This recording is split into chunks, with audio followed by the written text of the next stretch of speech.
pura-pura tahu fisika.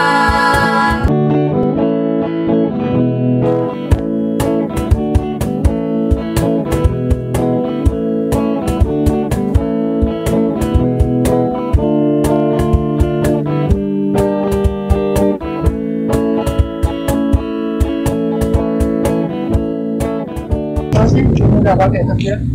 Emang pentingnya apa Pak Christian? Nah, kalau mau tahu kelanjutannya, keep on watching. Pura-pura tahu fisika.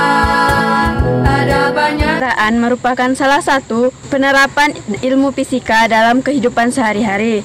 Materi pembelajaran ini berkaitan dengan cermin cembung dan penerapannya.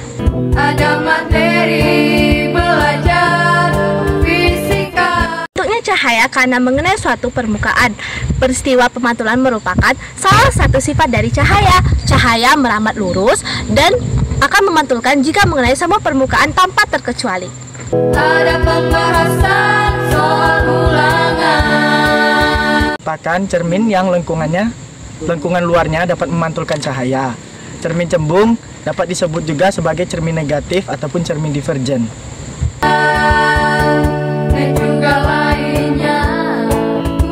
Adapun rumus cermin cembung yaitu min 1/S sama dengan 1/S plus 1/S aksen, yaitu di mana F merupakan fokus cermin, sedangkan S adalah jarak benda dari cermin, sedangkan S aksen yaitu jarak bayangan. Cermin cembung terdapat tanda negatif. Hal ini disebabkan oleh karena titik fokus cermin berada di belakang cermin yang merupakan titik potong perpanjangan sinar-sinar panjang dari berkas sinar datang yang sejajar. Oleh sebab itu, jarak fokus cermin cembung diberi nilai negatif. Pura-pura tahu fisika. Datar ialah cermin yang memiliki permukaan datar seperti sebuah garis lurus. Bayangan benda yang dibentuk oleh cermin datar memiliki dimensi ukuran panjang dan lebar sama persis dengan dimensi benda. Jarak yang dibentuk antara benda dengan cermin sama dengan jarak cermin dengan bayangan. Sifat bayangan benda yaitu dapat kalian lihat dari cermin yang ada di sini, yaitu sifat cermin datar adalah bayangan pada benda akan terjadi tegak dan semu. Bayangan semu merupakan bayangan yang bisa dilihat ke dalam cermin, akan tetapi pada tempat bayangan tersebut tidak ditemukan cahaya pantul. Pada bayangan tersebut, besar dan tingginya sama dengan besar dan tinggi pada benda sebenarnya. Pada jarak bayang benda sama dengan jarak benda dengan cermin. Pada bagian kanan bayangannya merupakan bagian kiri pada benda sebenarnya, dan juga sebaliknya. Adapun sifat-sifat cermin cembung yaitu yang pertama, bayangan yang dihasilkan bersifat tegak, sama seperti pada cermin datar tadi, di mana bayangan benda tidak terbalik. Dan yang kedua, membentuk bayangan semu, di mana benda selalu berada di belakang cermin. Akibatnya, ketika benda jauh dari cermin, maka bayangan akan terlihat kecil, dan apabila benda dekat dengan cermin, maka benda akan terlihat lebih besar. Pada cermin cembung ini, benda terlihat lebih kecil, lebih jauh daripada ukuran dan jarak aslinya. Hal inilah yang menyebabkan digunakannya cermin cembung untuk kaca spion. Di sana ada banyak tontonan.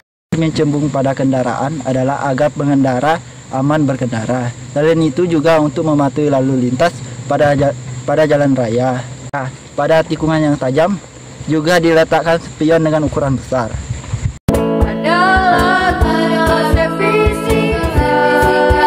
Pun pengendara sudah menggunakan spion, tetapi ada beberapa hal yang perlu diperhatikan, yaitu harus menggunakan spion standar bawaan dari pabrik, karena spion standar memiliki syarat-syarat yang diperlukan dalam proses berkendara. Berbeda jika menggunakan spion variasi. Ada beberapa hal yang menjadikan spion variasi tersebut dilarang, yaitu yang pertama, daya pandang menjadi kurang luas. Dengan menggunakan kaca seperti itu, malah akan membahayakan keselamatan kalian, sebab jarak pandang dari spion variasi lebih pendek daripada kaca spion standar. Lantaran jenis kaca yang dipakai adalah cermin datar, bukan cembung seperti spion pada umumnya. Spion variasi menimbulkan banyak getaran dan mengakibatkan pandangan terganggu. Hal ini disebabkan kedudukan spion variasi tidak punya peredam, berbeda dengan kaca standar yang memiliki peredam pada dudukannya. Kalau sudah bergetar seperti itu, pastinya bisa menyebabkan objek pandangan menjadi tidak jelas. Spion menjadi lebih pendek sehingga tidak dapat melindungi pengendara.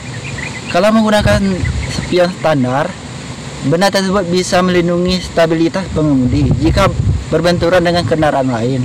Jika menggunakan spion variasi, maka tidak dapat melindungi pengendara. Itulah tadi pembahasan mengenai pentingnya menggunakan spion. Semoga bermanfaat. Terima kasih telah menyaksikan. Wassalamualaikum warahmatullahi